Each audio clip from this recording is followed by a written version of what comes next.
রাতের পরশ। শহর থেকে বহু দূরে এক শান্ত বিকেলে আমরা এসে পৌঁছালাম আমাদের নতুন বাড়িতে। বাড়িটি পুরনো, প্রায় 100 বছরের পুরনো।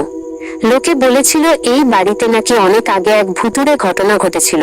এক নারী তার প্রেমিককে বিষ দিয়ে মেরে ফেলেছিল এবং তারপর নিজেও আত্মহত্যা করেছিল। এলাকার মানুষজন এই বাড়িটিকে অভিশপ্ত বলে মনে করত। কিন্তু শহরের কোলাহল থেকে দূরে সবুজে ঘেরা এই বাড়িটা আমার আর আমার স্ত্রী রিয়ার খুব ভালো লেগেছিল। পুরোনো বাড়ির প্রতিটি ইঁটে যেন এক ভিন্ন গল্প লুকিয়েছিল। সেই গল্প শোনার আগ্রহেই আমরা এই বাড়িটা কিনেছিলাম। প্রথম কয়েকটা দিন বেশ আনন্দে কাটছিল। রিয়া ঘর সাজাতে ব্যস্ত ছিল আর আমি বাড়ির চারপাশের জঙ্গল পরিষ্কার করছিলাম। বাড়িটি ছিল নির্জন, চারপাশে শুধু গাছপালা আর পাখিদের আনাগোনা। রাতের বেলা দূর থেকে একটা মিষ্টি গন্ধ ভেসে আসতো। প্রথমে ভেবেছিলাম বোধহয় কোনো অজানা ফুল ফুটেছে, কিন্তু অনেক খোঁজাখুঁজি করেও এর উৎস খুঁজে পাইনি। রিয়া গন্ধটা অনুভব করত, কিন্তু আমরা কেউই এটা নিয়ে বিশেষ মাথা ঘামাইনি।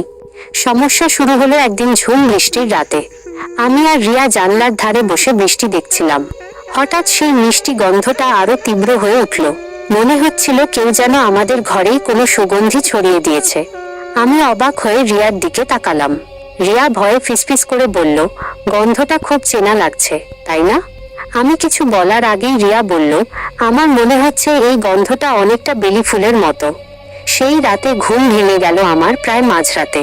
আমার ঘুম ভাঙার কারণ ছিল না কোনো শব্দ, বরং সেই মিষ্টি গন্ধ। গন্ধটা এবার এতটাই তীব্র ছিল যে আমার দম বন্ধ হয়ে আসছিল। মনে হচ্ছিল গন্ধের উৎস আমার ঘরের ভেতরেই। আমি চোখ খুলে দেখি আমাদের শোবার ঘরের জানলার পাশে একটা ছায়ামূর্তি দাঁড়িয়ে আছে। তার গা থেকে সেই মিষ্টি গন্ধটা আসছে। আমি ভয়ে স্থির হয়ে গেলাম। আমার গলা দিয়ে কোনো আওয়াজ বেরোচ্ছিল না।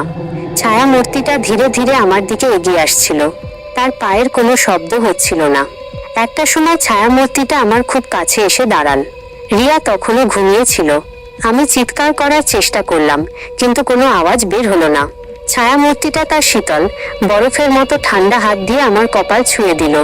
সঙ্গে সঙ্গে আমার সারা শরীর অবশ হয়ে গেল, যেন আমি আর আমার শরীরকে নিয়ন্ত্রণ করতে পারছি না। ছায়ামূর্তিটা ফিসফিস করে বলল, ভয় পেও না, আমি তোমাকে কোনো ক্ষতি করব না। আমি শুধু চাই তুমি এই বাড়িতে আমার সঙ্গী হও। আমি তোমাকে আমার ভালোবাসা দিয়ে আবৃত করব, যেমনটা তুমি তোমার স্ত্রীকে ভালোবাসো। আমি ভয় আর বিস্ময়ে হতবাক হয়ে তাকিয়েছিলাম। ছায়ামূর্তিটা তার কথা শেষ করার পরেই আমার কপালে একটা হালকা চাপ দিল। মুহূর্তেই আমার শরীরের ভেতর একটা অদ্ভুত অনুভূতি ছড়িয়ে পড়ল। মনে হচ্ছিল আমার শরীরের প্রতিটি শিরায় বিদ্যুতের ঢেউ বইছে। এক সময় আমি আর কোনো কিছু অনুভব করতে পারছিলাম না। আমার চেতনা হারিয়ে গেল। পরের দিন সকালে রিয়া আমাকে ডেকে তুলল। আমি উঠে বসলাম। আমার শরীরে কোনো ক্লান্তি ছিল না, বরং এক অদ্ভুত শক্তি অনুভব করছিলাম। রিয়া অবাক হয়ে বলল, তুমি কাল রাতে খুব গভীর ঘুমাচ্ছিলে। আমি তোমাকে কতবার ডেকেছি। আমি কিছু বলতে পারলাম না, শুধু মৃদু হাসলাম। আমার মাথায় শুধু সেই ছায়ামূর্তির কথা ঘুরছিল। সেই মিষ্টি গন্ধটা তখনও আমার শরীর থেকে বের হচ্ছিল। এরপর থেকে আমার জীবনে এক অদ্ভুত পরিবর্তন আসতে লাগলো। আমি আস্তে আস্তে অনুভব করতে লাগলাম যে আমিও সেই ছায়ামূর্তির মতো অদৃশ্য হয়ে যেতে পারি, শীতল বাতাসের মতো ভেসে বেড়াতে পারি। আমার শরীরের তাপমাত্রা কমে যাচ্ছিল। রিয়া মাঝে মাঝে বলতো, তোমার শরীরটা কেন এত ঠান্ডা থাকে? আমি কোনো উত্তর দিতে পারতাম না। রাতের বেলা আমি প্রায় ঘুম থেকে উঠে ছাদে চলে যেতাম আর বাতাসের সঙ্গে মিশে যেতাম।